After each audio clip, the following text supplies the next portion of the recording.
الإسلام ديني ومحمدا رسول الله. بسم الله الرحمن الرحيم. السلام عليكم ورحمة الله وبركاته. الحمد لله الرحمن علم القرآن خلق الإنسان علمه البيان والصلاة والسلام على رسول الله حبيب الرحمن وعلى آله وصحبه وذريته وأمته ila yaumil mi'ad wa fi'il hanan wa ba'd. Teman-teman, surah Al-Balad, surah yang ke-90 dalam urutan mushaf yang kita dapat akses saat ini, dari 1 sampai dengan 114 surah yang menyulam seluruh isi Al-Quran.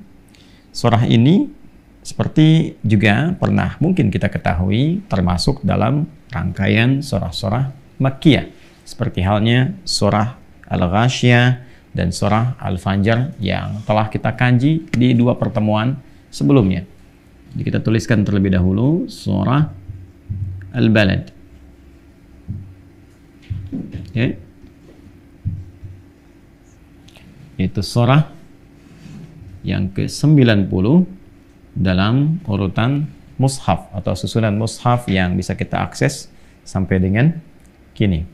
Nah, seperti pernah kita pelajari saat menerangkan tentang surah Al-Ghasyiyah, kemudian juga surah Al-Fajr, tentang ciri khas surah-surah Makkiyah, maka insya Allah di pertemuan ini kita akan mendapatkan hal baru dari karakteristik surah Al-Balad yang melengkapi ciri-ciri atau juga pedoman-pedoman yang terkait dengan surah-surah Makkiyah. Bila di pertemuan yang lalu, teman-teman sekalian, kita telah mengulas bahwa surah-surah Makkiyah memiliki karakteristik yang pertama, pada umumnya diturunkan dalam kondisi umat Islam secara kuantitas menjadi minoritas atau sebagai minoritas. Kemudian yang kedua, dalam kondisi minoritas ini umat Islam dipandu bagaimana menjaga, mempertahankan dan menguatkan akidah di tengah gempuran berbagai macam budaya, pemikiran, atau bahkan juga ajakan-ajakan yang boleh jadi akan mengorbankan keyakinan yang sudah terpatri di dalam jiwa itu. Dan yang ketiga juga digambarkan tentang bagaimana lifestyle atau gaya hidup masyarakat jahiliyah, gaya hidup masyarakat jahiliyah yang dikoreksi oleh Al-Quran, sehingga mengarahkan insan beriman untuk berpikir panjang, memiliki visi hidup yang berkelanjutan, berkemajuan, bahkan berpikir bahwa setiap fasilitas kehidupan yang Allah berikan kepada kita itu, baik yang cukup ataupun juga dipandang berlebih, pada hakikatnya adalah untuk bisa memberikan fasilitas terbaik bagi kita dalam memaksimalkan ibadah dan akan dibawa menghadap Allah untuk dipertanggungjawabkan, dihisab, ditanya, dan akan menentukan akhir kehidupan kita dengan semua bekal itu. Nah, yang menarik di surah Al-Balad ini akan melengkapi dengan karakteristik yang keempat, yaitu bagaimana mengatasi tekanan-tekanan kehidupan, tekanan-tekanan kehidupan yang dialami dalam rangka membawa misi-misi ibadah atau mengimplementasikan tugas dari Allah sebagai misi ibadah, baik dalam rangka ibadah ritual mengagungkan Allah, menyembah Allah, pun demikian mengimplementasikan nilai-nilai penyembahan itu dalam konteks kehidupan sosial, dalam membangun tata kehidupan di dunia atau di tempat yang kita pijak, bagaimana membawa value Islam dalam kehidupan, dibawa ke bidang ekonomi, dipraktikkan dalam bisnis, dibawa ke birokrasi, nilai-nilai kejujuran, nilai-nilai kesabaran, kedisiplinan, kemudian juga sifat amanah dan sebagainya. Itu tidak mudah menerapkan itu semua. Kadang-kadang dihadapkan ke dalam berbagai tekanan-tekanan atau tantangan-tantangan yang bukan hanya menguji akidah, tapi juga boleh jadi mendapatkan tantangan yang secara langsung menguji pada kondisi fisik. Entah itu sifatnya boleh jadi akan menyakiti, boleh jadi juga akan melukai, dan dalam kondisi-kondisi tertentu dihadapkan pada tantangan-tantangan yang beresiko pada kematian atau barangkali mengancam kepada nyawa. Ya, kalau kematian kan sifatnya sudah ajal, tapi tekanan-tekanan dan tantangan yang dihadapi ini itu bagian dari ujian-ujian yang mau tidak mau akan pasti dihadapi dalam berkehidupan. Ya, sekarang orang berbuat negatif saja pasti ada tantangannya. ya, orang akan berbuat maksiat pun akan melewati jalannya, ya. Maka bagaimana dengan orang-orang yang berbuat taat, berbuat kebaikan? Karena fitrah kehidupan itu mendapatkan sesuatu pasti bersanding lurus dengan ujian-ujian yang pasti akan dihadapi. Nah, kembali ke surah ini teman-teman sekalian, maka surah Al-Balad memberikan gambaran kepada kita tentang fitrah kehidupan, ya, yang tidak akan lepas dari tantangan, tekanan, karena di situ nanti ada nilai-nilai kebaikan yang akan dinilai. Pahala akan ada di situ. Ya, bagaimana kita bisa mendapatkan pahala kalau tidak ada ujian? Ya kan? Bagaimana kita bisa mendapatkan nikmatnya sabar kalau tidak ada tekanan? Ya, bagaimana kita bisa mendapatkan sifat kasih dari Allah berupa rahmat, berupa ketenangan, kedamaian, ketentraman kalau kita tidak pernah mengalami satu persoalan dalam kehidupan? Maka dalam kondisi-kondisi Nabi Shallallahu Alaihi Wasallam berada di fase Makkiyah sebelum atau pra-hijrah, ya, pra-hijrah, sebelum beliau berangkat ke Yathrib yang kelak menjadi Al-Madinah, Al-Munawwarah, akumulasi tekanan-tekanan itu begitu didapatkan dalam periode Mekah khususnya. Ya, bagaimana beliau ditekan dari dalam lingkar keluarganya sendiri yang belum beriman, kan? Kemudian juga ada lingkar sahabat-sahabatnya yang dulu, ya, semasa beliau belum berdakwah, ya, ada di lingkaran dekat beliau, bahkan juga bermain bersama beliau. Tapi ketika beliau membawa risalah perubahan yang mencerahkan, yang berkemajuan, membawa nilai kebaikan, ternyata orang-orang yang sebagian juga bagian dari dekat dan sahabat beliau, ya, ada di antara mereka yang berbalik untuk menyulitkan dan memberikan tekanan yang tidak mudah untuk beliau. Maka semua akumulasi tekanan itu diberikan gambaran kepada kita sebagai pedoman berkehidupan untuk hijrah itu, untuk menjadi pribadi yang lebih baik. Baik itu dekat dengan Allah secara spiritual, atau menjadi pribadi yang baik dalam konteks kehidupan bermasyarakat, berbangsa, atau bahkan bernegara, itu pasti akan melewati tekanan-tekanan, tantangan-tantangan. Ditempatkan dimanapun. Ya, Anda misalnya ingin jadi pejabat yang baik nih, ya, bukan hanya sekedar membangun ketaatan kepada Allah, pejabat yang bukan hanya rajin sholat, rajin baca Quran. Dalam saat yang bersamaan, Anda ingin menjadi pejabat yang jujur, ya, Anda ingin menjadi pejabat yang disiplin, Anda ingin menjadi pejabat yang amanah. Jangan dikira ketika akan mempraktekkan itu mudah begitu saja, tidak. Akan ada tekanannya. Ya, mungkin yang menekan Anda boleh jadi bukan orang jauh, tapi orang-orang yang selama ini dekat dengan Anda, tapi beda mungkin visinya, beda kepentingannya, punya keinginan-keinginan tertentu yang tidak sama dengan apa yang sedang Anda buat. Ya, itu lumrah akan terjadi dalam kehidupan. Ya, demikian di bisnis. Anda ingin jadi pebisnis yang jujur. Anda ingin membantu masyarakat misalnya, mendistribusikan barang-barang yang bisa dijangkau, ya, mengambil keuntungan yang tidak memarkup atau memonopoli sesuatu sehingga merasakan harus besar, sehingga timpang antara keadaan Anda dengan keadaan masyarakat pada umumnya. Anda ingin membuat sebuah konsep yang ideal. Apa dikira mudah? Belum tentu. Pasti ada tekanannya. Pasti ada tantangannya. Ya, tidak sedikit barangkali yang tidak sepakat dengan itu. Bahkan bukan hanya tidak sepakat, mungkin bisa jadi mencelakakan, ingin menyingkirkan, menyungkurkan, ya, dan sebagainya. Itu tekanan dalam berkehidupan. Bahkan seorang ustadz juga demikian. Apa dikira semua ustadz akan lebih mudah menyampaikan risalah-risalah keagamaan yang akan diutarakan, yang akan dibimbingkan? Belum tentu. Ya, boleh jadi ada yang tidak senafas dengan itu. Boleh jadi ada tantangan-tantangan dalam bentuk materi, ya, akan dilekatkan dengan godaan A, godaan B, godaan C, sehingga menyimpang dari apa yang seharusnya disampaikan. Fatwanya bisa berubah, orientasi mengajarnya bisa tidak sama, ya kan? Dan macam-macam tantangan yang lainnya. Jadi pada akhirnya, semua aspek kehidupan kita ketika ingin menjadi baik, ingin menjadi lebih mulia, pasti akan dihadapkan pada tantangan dalam berkehidupan. Yang tekanannya pasti akan berbeda. Ya, kan di fisika juga begitu kan? Setelah kita belajar F1 sama dengan F2, gaya gerak sama dengan gaya dorong, apa yang masuk itu yang keluar. Ketika diekspresikan yang keluar itu kan berbanding lurus dengan tekanan kan? F berbanding lurus dengan P, ya kan? Gaya berbanding lurus dengan tekanan. Kita sudah mengeluarkan F1 sama dengan F2, gaya gerak sama dengan gaya dorong. Apa yang masuk itu yang keluar. Tapi begitu kita keluarkan, kan tekanan juga ada di situ. Ya, F berbanding lurus dengan P. Kita sudah belajar. Saya belajar nih tentang ilmu misalnya kan. Anda juga belajar tentang kemuliaan tahajud. Ilmu yang ada kita akan praktekkan. F2-nya kita praktekin tuh. Malam pengen bangun misalnya tahajud.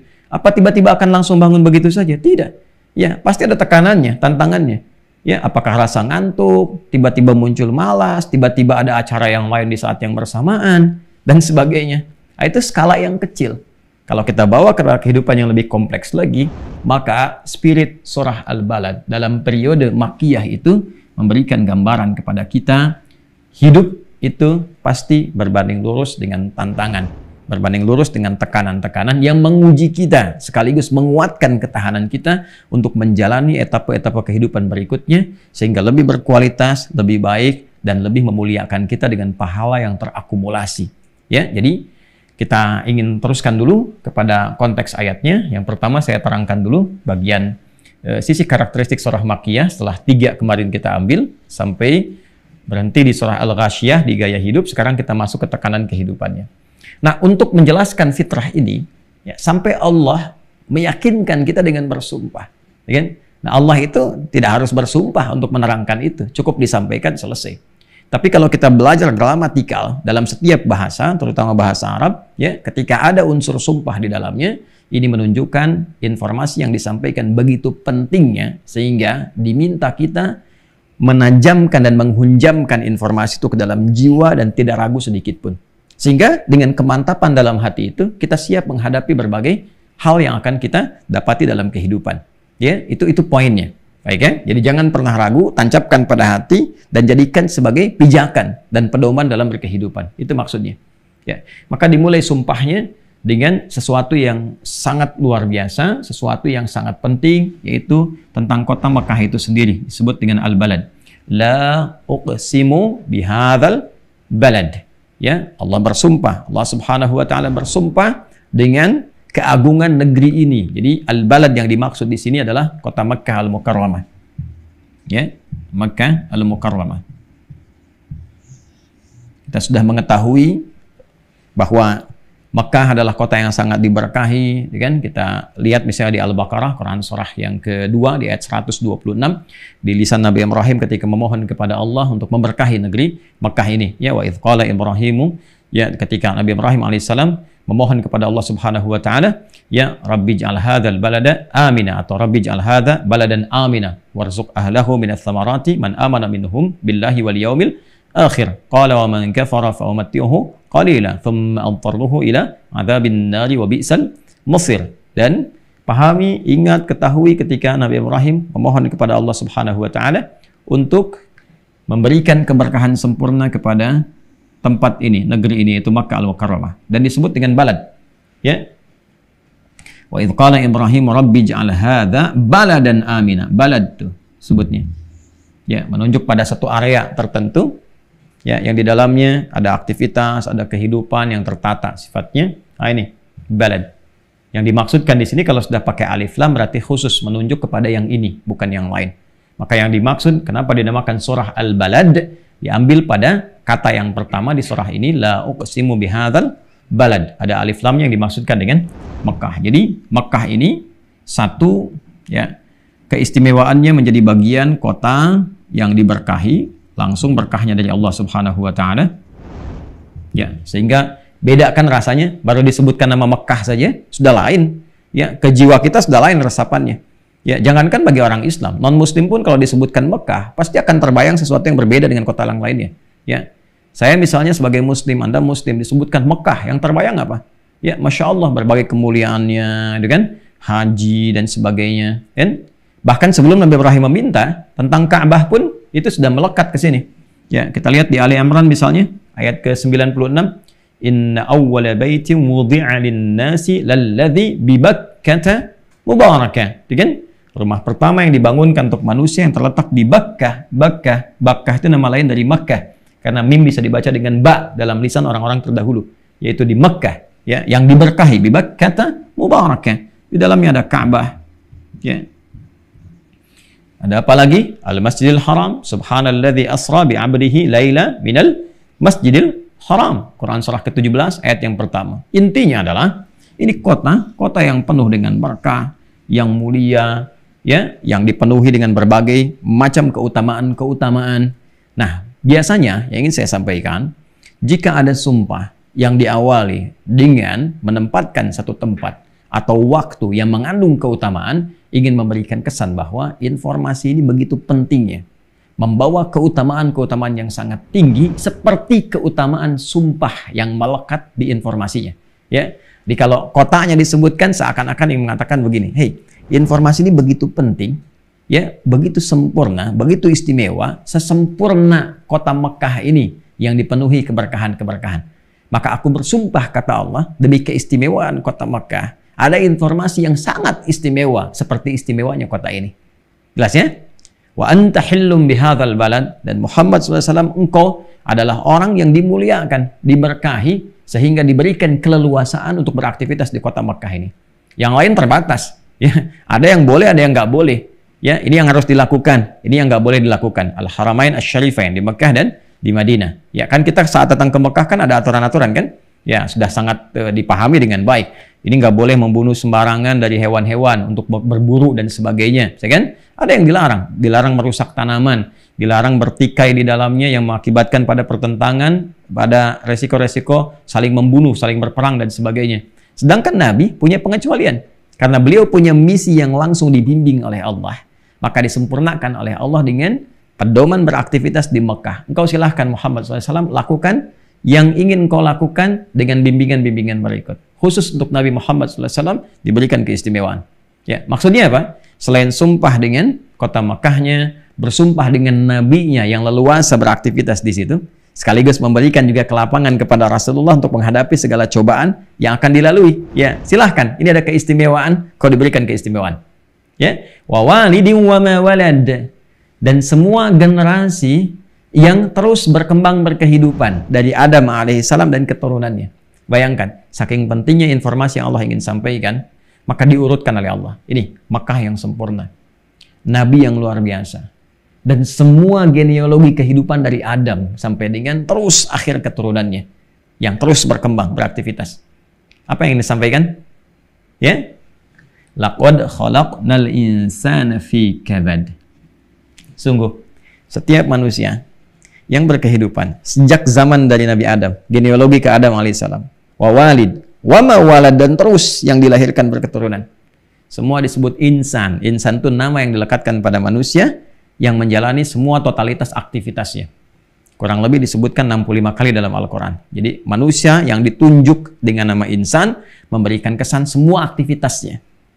Nah, aktivitas manusia itu, kata Allah, saya bersumpah dengan 3 hal tadi, dari Adam sampai dengan semua berakhir, semua aktivitas manusia tidak akan pernah terpisahkan dari perjuangan menghadapi tekanan, menghadapi tantangan. Tantangan. Ya, tekanan. Gitu. Laqad khalaqnal insana fi kabad. Ya, sungguh demi keagunganku, aku desain penciptaan manusia itu dalam beraktivitas pasti akan lelah, menghadapi tantangan, menghadapi tekanan berkehidupan. Yang tekanan itu dihadirkan bukan ingin membuat manusia tertekan. Ingat itu. Ya, dia cara memahaminya. Awas ya, jangan salah memahami. Ya, tapi sungguh pertama ingin meningkatkan kualitas kehidupan manusia. Membuat dia lebih kuat lagi. Ya. Anda kalau nggak pernah berlatih beban, ya kan?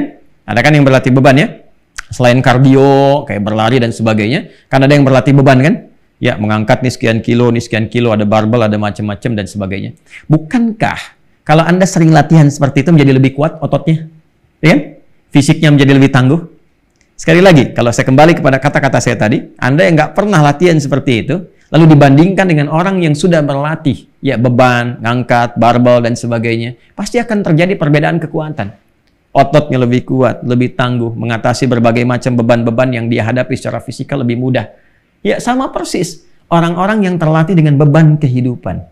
Ya, dia bergerak mendapatkan masalah ini, bergerak mendapatkan masalah itu. Maka, akalnya terlatih dengan cepat merumuskan sesuatu dan mencari solusi. Fisiknya terlatih dengan kuat menghadapi berbagai macam rintangan. Ya, ini sudah fitrah dalam kehidupan. Akhirnya apa? Akhirnya kita temukan betapa rahmannya Allah kepada kita. Ketika diuji dengan satu tantangan yang membuat kita lelah kadang-kadang. Tapi pada akhirnya apa? Kualitas hidup kita meningkat. Di dalamnya kita merasakan nikmatnya sabar. Di situ kita mengetahui tentang indahnya tawakal. Dan puncaknya, ternyata dari semua ini, itulah yang kita harapkan untuk mendapatkan rahmat Allah di akhirat berupa surga. Bukankah modalnya pahala? Kan? Kalau tidak pernah diuji, bagaimana ada pahalanya? Ya kan? Kalau tidak pernah bisa mendapatkan tekanan kehidupan, tantangan kehidupan, bagaimana kita bisa mendapatkan indahnya semua bagian ajaran-ajaran yang Allah turunkan ini? Maka Allah memberikan satu motivasi, penguat kepada kita. Wajar dalam hidup kita menghadapi tantangan dalam berkehidupan. Apalagi bila kita ingin menjadi lebih baik, hijrah. Pasti ada tantangannya. Apa dikira seorang perempuan muslimah yang belum berhijab, tiba-tiba pengen berhijab, mudah begitu saja berhijab? Belum tentu. Ada tantangan kadang-kadang orang sekitar. Ya sudah tahu muslimah pengen pakai jilbab, kan masih ditanya lagi, emang sudah siap? Loh kok yang ditanya siapnya? Kan muslimah. Kan? Itu tidak mudah teman-teman sekalian. Sama dengan yang laki-laki nggak pernah ke masjid, pengen ke masjid, itu bergulat dulu dengan perasaan.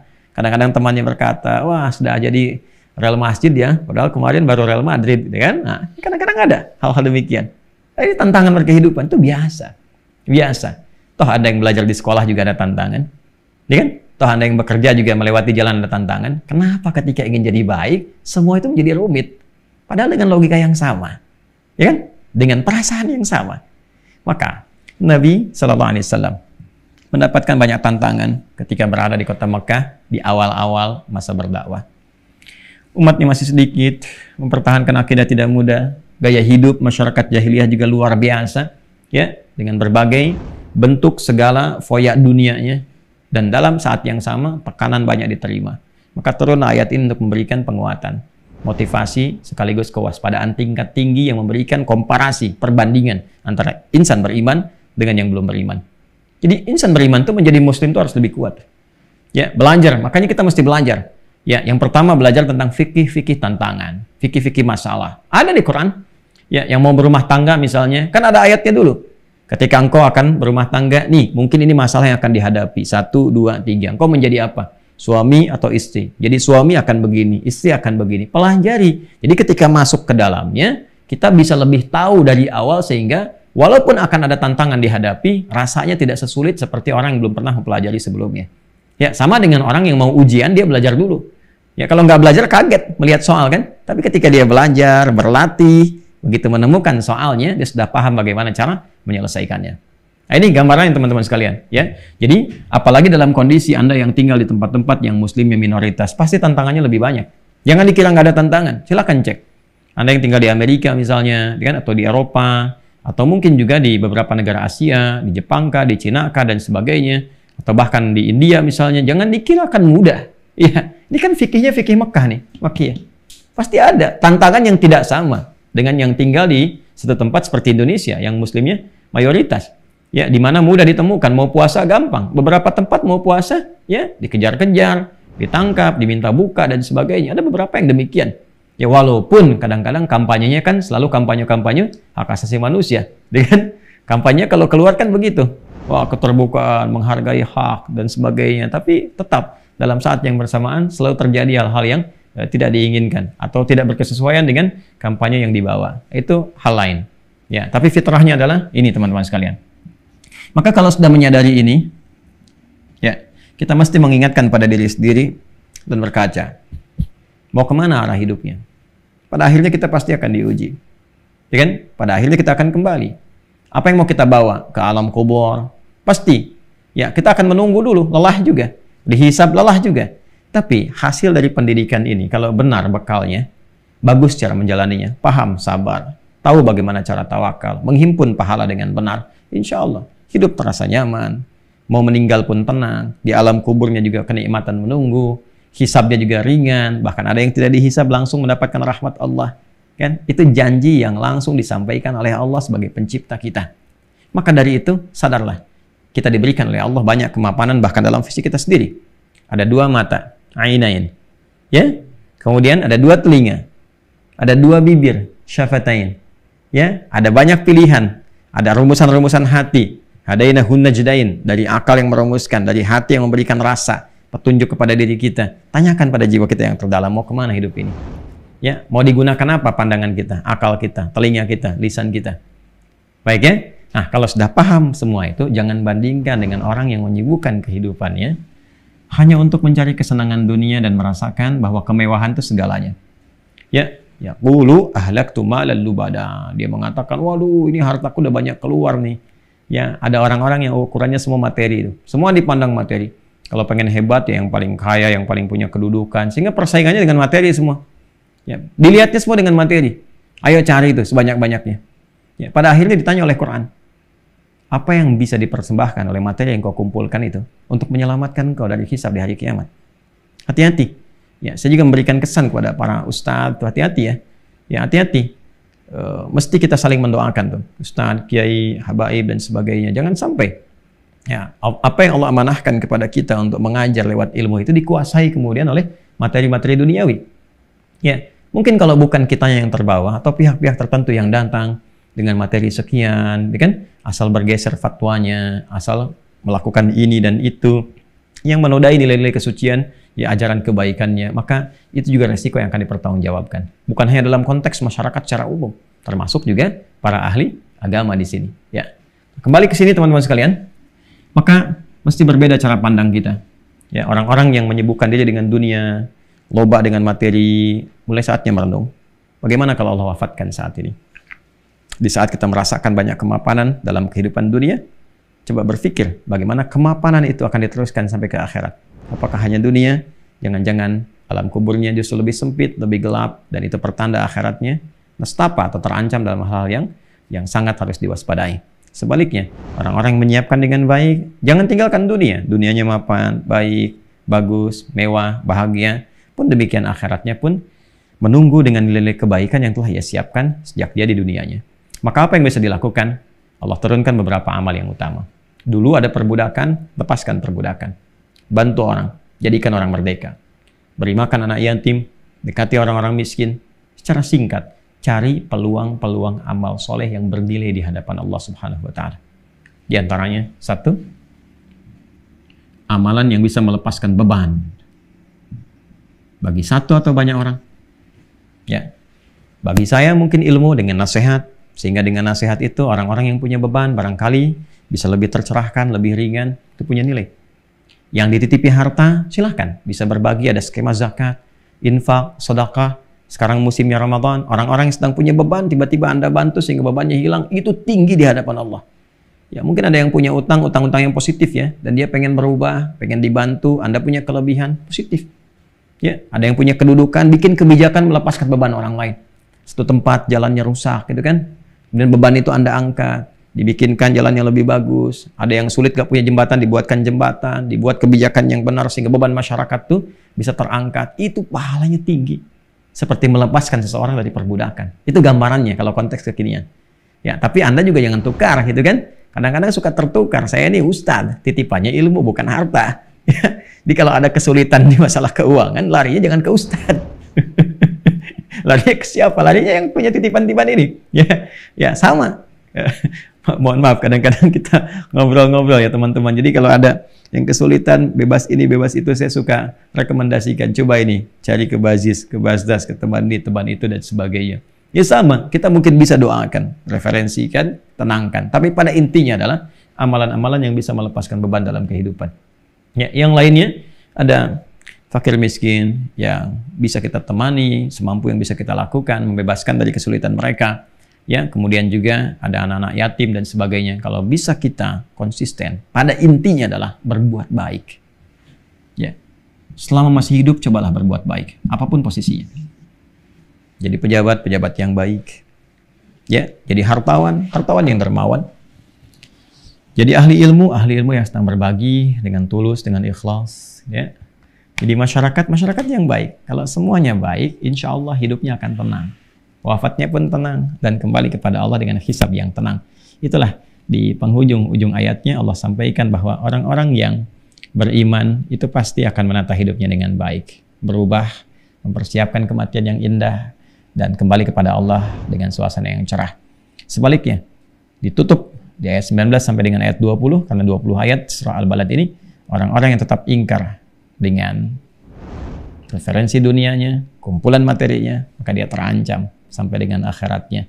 Diinfokan sejak di dunia supaya kita sadar mempersiapkan diri dengan baik dari sejak dunia, alam kubur hingga akhirat yang akan kita jelang bersama. Teman-teman, itulah surah Al-Balad secara umum. Karena aku suka ini hanya membahas kandungan secara umum saja, secara general. Insya Allah kajian-kajian detailnya kita sampaikan di kajian khusus tentang pembahasan juz amma yang di Tanah Kusir ya, setiap Sabtu tapi di luar kajian Ramadan. Teman-teman, itu yang bisa disampaikan. Semoga bermanfaat, semoga Allah muliakan kita semua, dan semoga apa yang kita kaji bersama mendapatkan ridha Allah Subhanahu wa ta'ala. Allahumma taqabbal minna innaka antas sami'ul alim wa tub 'alaina innaka antat tawwabur rahim. Rabbana atina fid dunya hasanah wa fil akhirati hasanah wa qina adzabannar. Sallallahu ala sayyidina Muhammad wa ala alihi wa sahbihi ajma'in wa akhiru da'wana alhamdulillahi rabbil alamin. Allahu Rabbi wal Islamu dini wa Muhammadan Rasul